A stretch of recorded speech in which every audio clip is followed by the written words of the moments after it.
Dalam aksi presisi tinggi, operator pesawat tak berawak dari Batalion Marinir ke-382, Angkatan Bersenjata Rusia berhasil menggagalkan upaya penyusupan dan pertahanan Ukraina dengan mengerahkan drone ke dalam sebuah bangunan yang dijadikan posisi tempur oleh tentara Ukraina. Rekaman aksi drone diunggah di Telegram pada Rabu, 23 April 2025.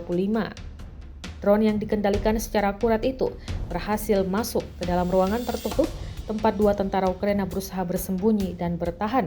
Dalam hitungan detik, drone tersebut menghantam sasaran dengan tepat, menghancurkan posisi tersebut dan menetralisir kedua personel musuh di dalamnya.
Download Tribun X sekarang, menghadirkan lokal menjadi Indonesia.